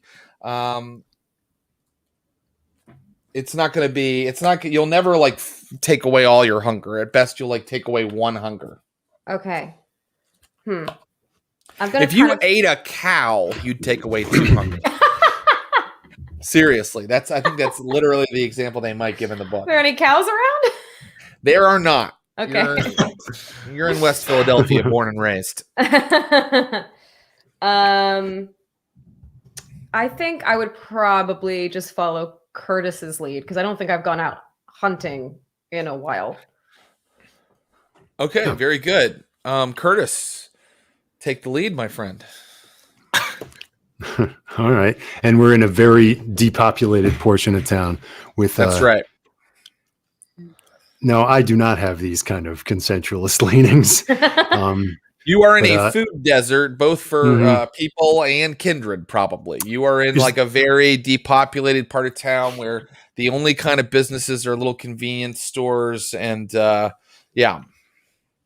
Is there anyone else other than the worker and the or the staff in the 7-Eleven currently? There, let's see. Yeah, there is. There's like 2 people in there. Okay. Yeah, I mean, I just kind of glance at them and glance meaningfully at Jen, like,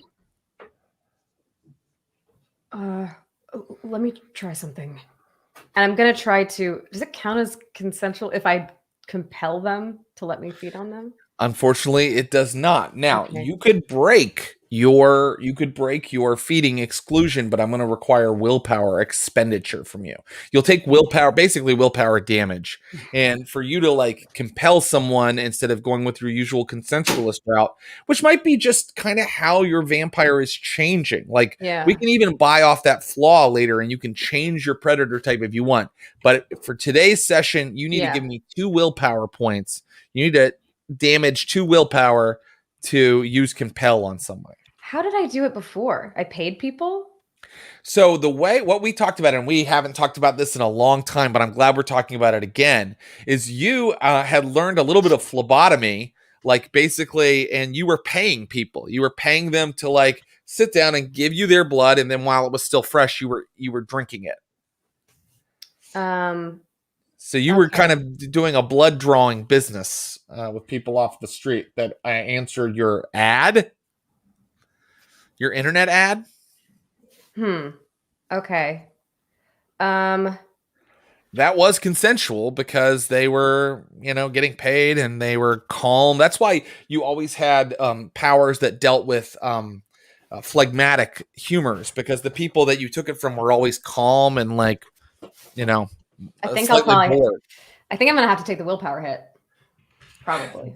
That's not gonna That's happen. okay. This is the easiest way to get fed, so you can do it. Take that willpower hit, and then you can go ahead and compel them. You don't have to take the willpower hit until you bite down. So, would you like to go ahead and try to compel these 2? Um, There are 2 teenagers. They're teenagers. It looks like they could be anywhere from like 16 or maybe even early 20s in the convenience store, and they're like laughing and like showing each other stuff and like joking around. They might be like high or something. And then there is there's an old man behind the counter. I can try, but I'm probably going to fail if I try to do this roll. I don't know how Curtis would usually do this. He'd probably just wait until they leave, huh? Yeah, Curtis would just like follow him and pounce. Does it look like they're returning to a car? Did they get here on, or does it? Yeah, it looks like they are. You want to wait for them to leave? There is a vehicle there? There is no vehicle in the parking lot other than your RV. All right. Then yeah, I want to wait for them to leave. Very good. Minutes pass. Eventually, they make their purchases of sodas and chips, and they're kind of laughing and talking to each other as they walk down the street. And you can see that they're going along like a kind of a deserted stretch where occasionally like a big kind of semi or cement truck goes by, and they're walking back to that residential area down the way. I'm going to do Cloak of Shadows. Kind of get into the darkness. Yeah. Kind of look to Curtis, and then I assume we're going to go at the same time. Yep. So And, Cloak of Shadows works if you don't move, and that's free. But if you want to use Unseen Passage, you'd have to rouse again. And you can totally do that right now, and you would be completely invisible, but it does cost a rouse. Oh boy. Okay, let's try it. Mm-hmm. Okay, I don't get hungrier. Great. And you are invisible. And I don't get hungry also, and I'm unseen passaging. So these kids are like walking along, and they're like, "No way, man, no way!" It's like Captain America is like lame. Like it's like they're just like talking about Marvel movies and like, but he's got the best butt though. And they're eating their chips and they're walking along the highway. Okay. I think when we get to like a shadowy patch, I'm gonna like look at Curtis. Mm-hmm. Well, They're moving under a bridge. Nothing to look at. But yeah, they're moving under an overpass. In the shadows. Now's the time. Okay. Whoomp. We pounce. we give a gentle whoomp. Jen Brown pounces. Okay. So the way you pounce is, and this is an important roll, give me just one a strength plus brawl. If you would prefer Jen Brown, I'll allow Jen Brown to use dexterity plus brawl. Could I do strength plus dexterity? No, I'm afraid not. No matter what, you are grabbing someone in an alleyway, right? You're grabbing someone under an overpass. That requires a brawl. I don't have a brawl at all. I love this scene. This is Curtis teaches Jen Brown the ropes. Oh, God. Do you want to give it a shot anyway? Well, I think I'll definitely fail. Interesting. I guess I'll roll, but I'm definitely going to fail. Well, listen, don't let me back you in a corner of definitely failing. Does Jen Brown call an audible right at the last second here and do something different? Does she decide to go with her compel instead? Or does she use some other kind of, like, maybe she like approaches them like and tricks them, Does she use some other kind of quality here at the last second? Would you like to know what my role was? Yes. Because I messy criticaled my strength plus brawl. Okay. I think with his messy critical, there's really no way for me to stop. Curtis is like ready, and then he goes for it. And Jen Brown, you're kind of like, for a second, you're like, I don't know if I can do this, right? Like, yeah. Even though you've changed so much, you're still, some of the old Jen Brown has left, and you're like, not sure if I can do this. Curtis, please explain what happens with your messy critical. Okay. Does unseen passage like turn off, quote unquote, once you come into contact? So great. And the second your fangs go in or you've grabbed the person, yes, it goes away. Yeah. So these kids walk under into the shadows and are just talking like, no, Iron Man 3's obviously and then like suddenly like some velvet brocaded jacket is blotting out the back of this kid's t-shirt, and like maybe Jen just sees like some like canine eyes flash as the fangs go into this kid. So I'm gonna rule that his friend immediately freaks out and starts screaming, and Jen Brown, that's the target that was supposed to go to you. And let's see how smart the kid is, or how able to get a hold of himself he is. Okay, he's pretty able to get a hold of himself. So he goes, fuck! And then he starts running. And so now let's go a little bit round to round. Curtis Krieger, you're feeding. You want to just spend a round feeding? Yes. Okay, take one hunger off. Okay. Jen Brown, what do you want to do? Okay, question, because I feel like Jen would know this. If I just start feeding on the same person that Curtis has, we're going to kill them, aren't we? Look, not necessarily. Okay. You just have to stop before you both feed too much. And that's a willpower roll to stop? Usually, humanity? yeah, but I might even allow you to sometimes just decide. So I'm not Okay. always, in certain cases, I've made you roll because you were so hungry. But in this particular case, I might let you just decide. Would you like to feed off of this same person? Mm-hmm. I think maybe I'll let the person running away run away. And I'm just going to like kind of walk up and take the arm of the person that Curtis is feeding on and go, and I'm going to look at him and go, don't kill them. And I think, does my messy critical inhibit this at all? Or that was just the grab. I just want to take one off. I think the things come out of this kid's neck. And I'm like, looks like you got caught slipping, Jen. Sorry. Oh God. Plenty here for both of us. It's like Lady and the Tramp. Lady in the Tramp. I take the wrist and I take just one off. The title of tonight's scenario is Spaghetti, Philadelphia style. And you take a sip, Jen Brown, that takes off a hunger for you. The next round comes up, and are you guys going to continue drinking, either of you? I won't. If I take one more sip, am I going to hurt this person really bad? Yes. Okay, then I stop. Maybe not really bad, but they'll need medical attention. Okay, so you stop. Mm-hmm. Each of you take off just a hunger. The kid kind of falls down into like the snow and slush, and is kind of like he's still alive and awake. And while the kiss, the bite puts a mortal in a state of ecstasy, now that you have let go of him, he is free to start freaking out. So I want to know what people are going to do now. I think I'm going to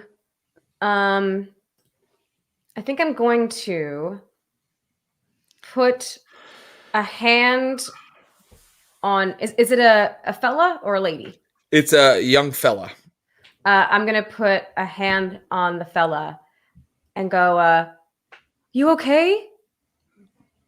It looks like you slipped. Are you okay? You fucking bit me.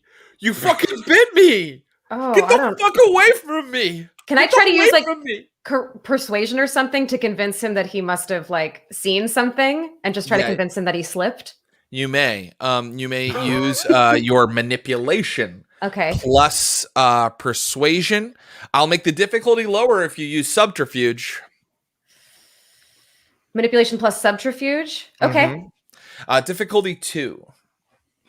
Yeah, because it's dark enough. He can probably only see the left side of your face. Yeah. What are you doing? I got 2 successes. Tell him what actually happened. No, I think like an animal. I don't know. There's weird stuff under here. I feel like something hit you and you slipped. Are you okay? Where's Tony? He got freaked out and ran. Fuck. Do you need help getting back up to the surface? Oh, watch out, man. And I point behind me, and I want Ruby to be walking around on the sidewalk. It's like, look, just get back to your place. I'll call animal control. He gets up, covered in mud and snow, and starts running. Good idea. He runs in the direction his friend ran. Perfect, guys. Meanwhile, wow. Dr. Ali. Dr. Ali. One moment. What do you do? What are you and Clara? How are you going about this same process? I think we're going to use an old method of trying to basically find. I think let's try find kin, even if it's impossible. Yeah. Yeah. Okay. No problem. I mean, you guys have done this old rope-a-dope bait and switch many times. Do you move to a more populated area, or do you try out here in the Barrens? I think I think there must be some desperate fool within the Barrens, so we're going to try that. Okay, great. Clara's going to roll to help you right now, but you can go ahead and roll your streetwise plus your resolve, because you have resolve that there's got to be someone out here, some kind of kindred somewhere. I got 5 successes. 5 successes is good. Actually, that's amazing. And so I'm going to let you know that you start to notice something, Dr. Ali. You start to notice that there is some graffiti that has a kindred sort of detail to it. You're finding like in a couple different places. You walk for a couple hours and you notice that there are these like tags up that look like a Robin Hood type figure. Like also it looks a little bit like the anonymous guy, the Guy Fawkes kind of image, but it has fangs. And God. you notice these kind of sitting around in certain areas. And you feel like there's some significance to where they're placed too, because they're often placed like at a basketball court or in a vacant lot. So Clara and you talk, and you think that might be a place where kindred congregate or something like that.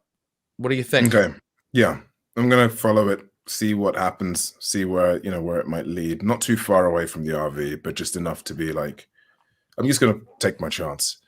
So you are about a mile away from the RV, the closest one. So, but you do back up to the first one you found, and you are in like a kind of a makeshift basketball court. Someone's taken just like kind of a paved patch of where they like basically took a house down or a building down, and they've kind of nailed up a hoop, and that is tagged with this sort of like Robin Hood type symbol, and you're waiting there for.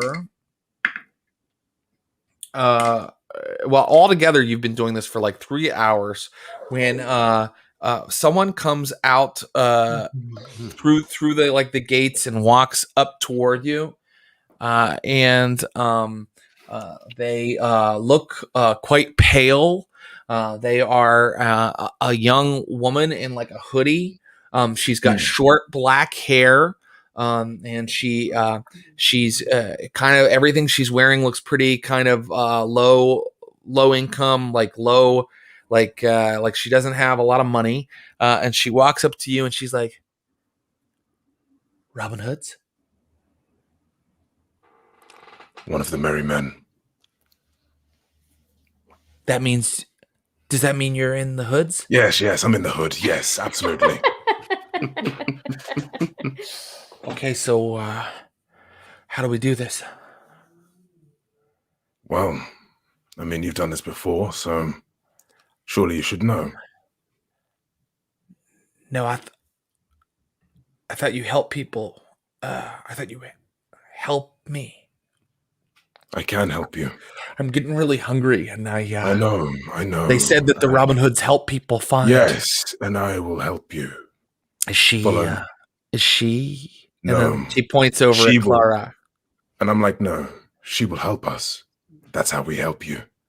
And then I'm sort of going to look around and then sort of lead this lady of the night through a goose chase of finding a human, basically. Okay, great. You can go ahead and give me a charisma plus subterfuge or streetwise, something that is to represent this goose chase you're kind of taking her on. I got 3 successes. Very good. That's enough to now tell me where you position this kindred, because this woman is a kindred. You can tell at some point. So I'm sort of gonna, I'm gonna as I'm walking with her. I'm going to sort of position her next to me, and I'm going to have Clara. I would have, probably told Clara, look, we need to find someone for her to feed on them in order for me to then, once she's distracted, for me to feed on them, like almost like a chain. So we can also, that's what ultimately what we need to do. We need to find someone inconspicuous. So then as I've told Clara this, I've come back to the lady and I'm like, follow me, we'll follow her. And we're sort of, she's beside me while Clara's in front of us. Great. Do you want Clara to really do her gig where she actually finds a kindred? No, she doesn't. Well, she doesn't really need to. It's just a trick, right? Yeah. Great. Yeah. Okay, so Clara is kind of like sitting out against like a lamppost and kind of doing. I mean, basically, Clara just like kind of looks like. What she'll do sometimes is she'll look lost. So she's got like her iPhone out and she's like, fuck. Like just standing at a lamppost. She's like, 40 yards away from the two of you. And the woman's like, explain to me how this works again. You want to feed, don't you? You're Yeah, hungry. so shouldn't we find like, people who can't I don't know, call the cops or Yes, and we are hoping to find someone that way. Look, well, watch her. And then as she watches her, I'm sort of going to grab her and bite. okay, great. The That's ruse our is man. the ruse is pretty good. And it went well for you. I mean, like 3 successes is enough that I think that this kindred, who's very apparently new to everything, doesn't notice that you're creeping up on her, and you can go ahead and bite, and you begin to feed. Dr. Ali, how much are you draining? I'm taking all my hunger out, so 3. Okay. So this kindred was already pretty hungry. You drain 3, and as you pull your mouth free, she turns to you, and she's no longer a person. She is a feral creature. Because all you've done is remove all of her hunger. Clara, who's 40 yards away, like looks and is like, "Fuck, Lush!" And this thing is like, Can I try and compel or like try. dominate and like genuinely use, I don't know, mesmerize to calm the beast? Try it. Okay. It's going to try to bite you. Okay. I have to rouse roll, right? You do. If you're Okay. using full mesmerize, you do. I'm not hungrier. Okay. I'm now going to rouse to blood surge. Okay, great. I'm not hungrier. So that adds 3 die, and I'm going to use my mesmerize, which is, what is that? It's dominate. Dominate plus your, I believe it's your charisma. Let me look. Doctor. It is dominate plus manipulation. Okay. So that's 8 die. I know how many successes you have to get to mesmerize her right now. Okay. I got 7 successes. Well, that'll do it. Whoa, that's a lot.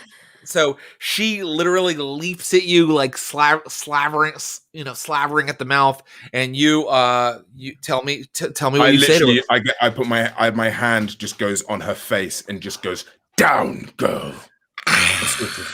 Push her down, and I'm like, and then as soon as I see that, I'm just like, look to Clara and go. Run. Clara's already over to you with the K-bar knife, and she's like, "Let me dust her."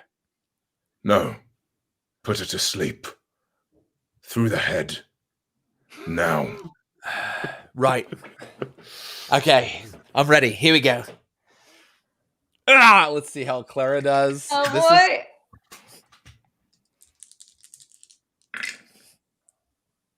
Fucking Clara. I took dice off because that's like a called shot. It's like you have to have a lot of strength. And she just got all the successes. She got 3 successes. It's all she needed.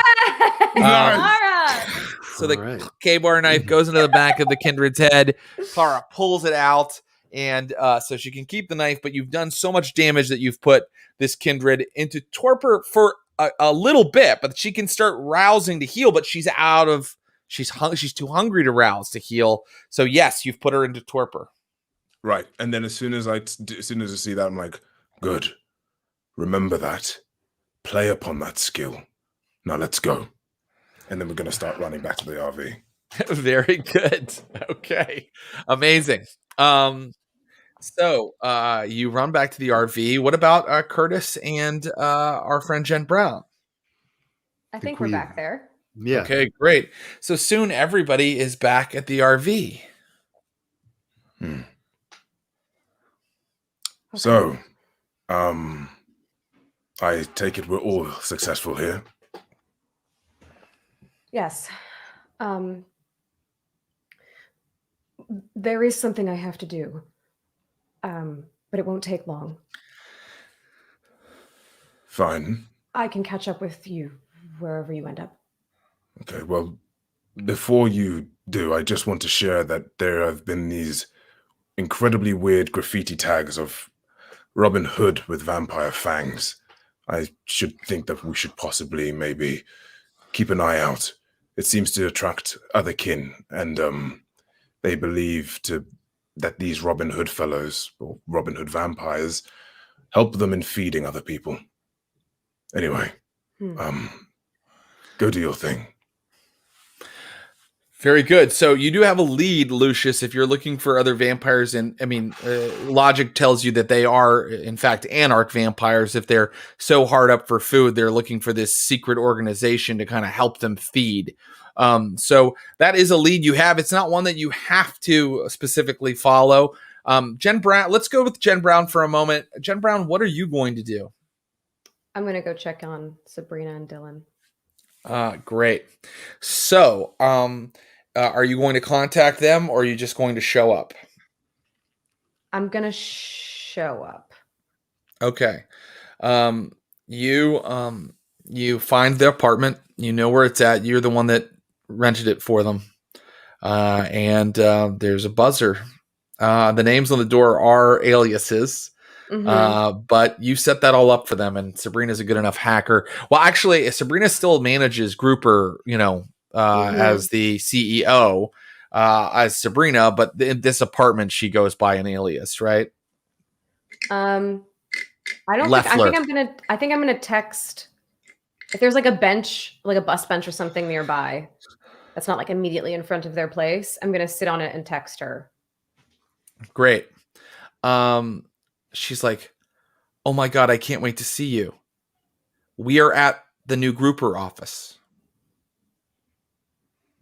And she gives you an address that is more in Center City. Sorry, working late. Does it sound like her? Like the way that she would text? You have no reason to believe that it's someone else. Yeah. Okay. I tell her I can just wait until she gets back. Okay, we're putting in a late night. I would love for you to see the new office.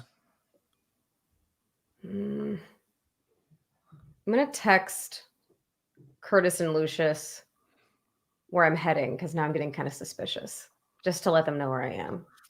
Yeah, smart. And I guess I will head there. Okay. She texts you, Dylan is here too. And then she sends you a photo of Dylan like kind of working, and she's like, new intern. And then there's another photo of Dylan giving her the middle finger. She sends to you. I think when I see those, I hesitate. I'm like, they're doing fine. Should I even go there? I was worried that they were in trouble or something. They don't seem to be in trouble. You do see that there's someone with them in the photos, though. Who? There is a young man. He looks to be of South Indian heritage, maybe Indian or Pakistani, and he seems to be like working there with them. In the background of the middle finger photo, he's like,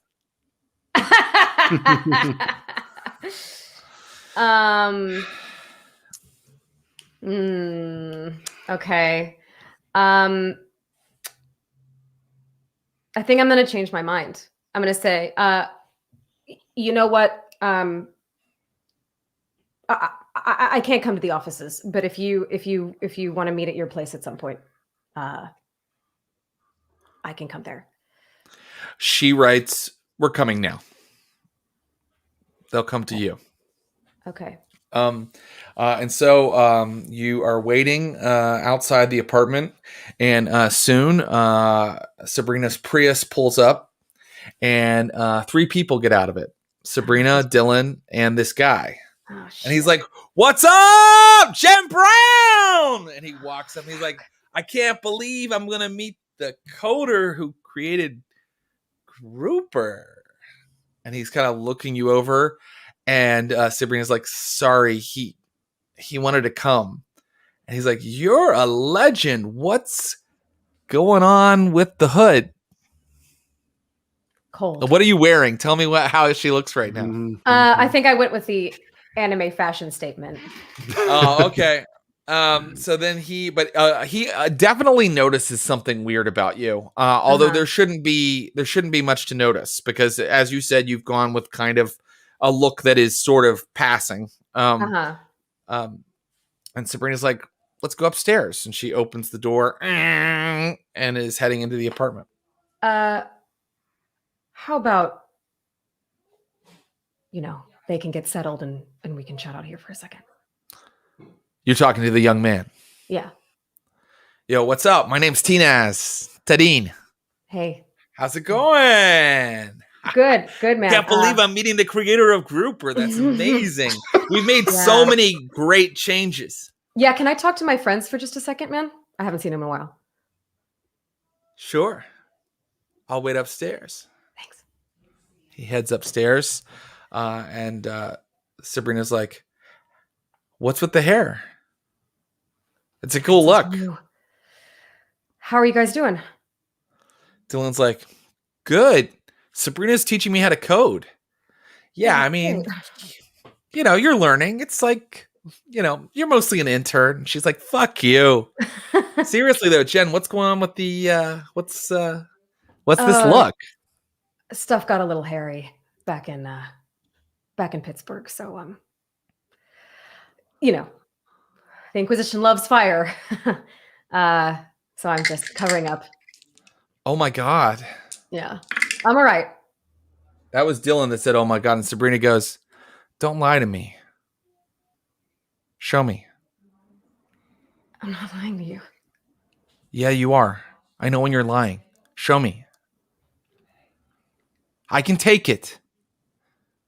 Jen, you freed me from Sonia. I owe you everything. I can really look at you. Now show me your fucking face.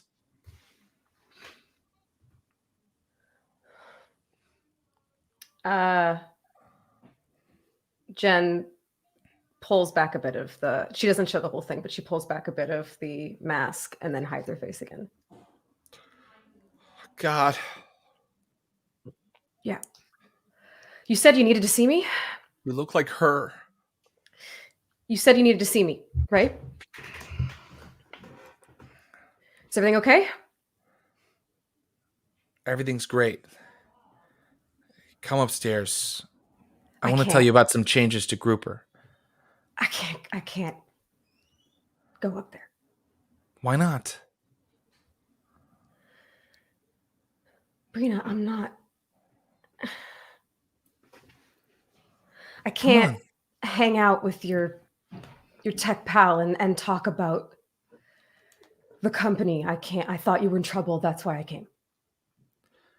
I never told you. Dylan's like, we never said we were in trouble. We're your friends. Yeah. Yeah. Look, maybe I can see the office another time. You guys are busy. I'll be in town for a little bit. Okay, Jen. We're here if you need us. They start to go into the apartment, and before they go, Sabrina's like, have you looked at the app lately? Take a look. We've made some changes. I pull out my phone, and with my good hand, I open up the app. The app looks very different from how it looked before. It now looks like, how do I put this? More Barstool Sports or Bro-y.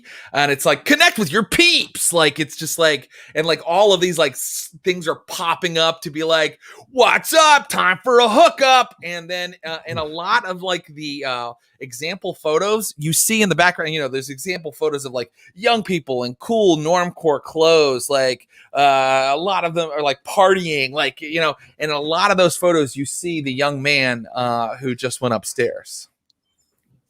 What does it even do anymore? Fuck. Well, I think we're going to end right there. On an extremely confusing app description. My favorite cliffhanger I've ever had. You guys, I mean, I feel silly saying it every week. Thank you so much for bringing your A game and creating some of those scenes with me tonight. You guys were fantastic. Ross Bryant, Ashley Oh, man. Burch, and ABUBAKAR Salim. We will be back. We're going to spend a couple sessions in Philadelphia and find out all about the city of brotherly love and the kindred that are here. We've already teased a couple things. I can tell our subscribers are kind of exciting because they're seeing some of the characters that they created. Thank you guys again for being here. Thank you for having us. Ooh, thank you. All right. Intriguing. Follow them on their socials. Tell them how much you love them. I'm going to say goodbye to Ross Bryant, Ashley Burch, and ABUBAKAR Salim. And I'm going to hang out for just a minute or two longer while I try to remember how I do the closing video.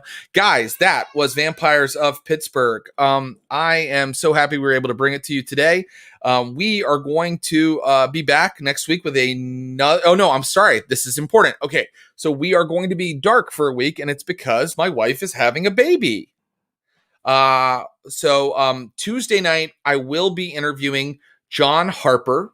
That will be part of our Taste of Blood series. And then right after I get done talking to John Harper at our fireside chat with John Harper, I will get in a car and I will drive with my wife to the hospital where we are going to have our baby. So I'm really excited about John Harper. I'm slightly even more excited about having the baby. Hopefully, my excitement about having the baby will offset all the nervousness and excitement I have in talking to John Harper. So at 7 p.m. Pacific on Tuesday, please tune in to the Stream of Blood for our fireside chat with John Harper, the creator of Blades in the Dark. I'm really stoked about that. And then the following weekend, we will be dark as I meet my new child and train it to roll dice and get a couple characters made with the newborn baby. And then once that is all done, we will be back the following weekend. That following Tuesday, you will see some of our interim GMs throw their hat into the ring. So you will be seeing Andrew Orvidal that first Tuesday following the birth, and he will be running a game of his own creation, Valley Heat. Be sure to check out the podcast it is based on, which is completely hilarious, and he'll be running that game with some members of the cast from the Valley Heat podcast, which is a scripted or like a narrative podcast. It's so funny. You've got to check it out. The game is about solving very low stakes mysteries in Burbank. So please check out Andrew's 7 p.m. Tuesday following game of Valley Heat. And then I will be back with more Vampires of Pittsburgh and more Blades in the Dark the following weekend. Okay? That's what we have coming up. I'll mention subscriptions again. If you want to support us, please subscribe. It's the best way to support us. It's the way we can keep bringing you these high quality shows and more shows. We'd love to add some more games here or there. And let me also say thank you to everybody who helped us do this today. Brian Baldinger and Clinton Trucks are my producing partners. I also have Megan Arch, our social media manager. I want to thank you, Megan. Thank you to Jill Petracek, who created all this incredible graphic design work for us and will continue to do so. You'll see some of her designs with the fireside chat, and she just finished a cool Neptune Society symbol for us. So there's all kinds of really cool work that Jill is doing for us that you'll see coming up on the stream. And that's it, guys. Thanks again. Love you. Hashtag get pink, and we'll see you next time. Lola Balatro. See you later. Let me see if I can find this outro. BOP close. Okay, bye, guys.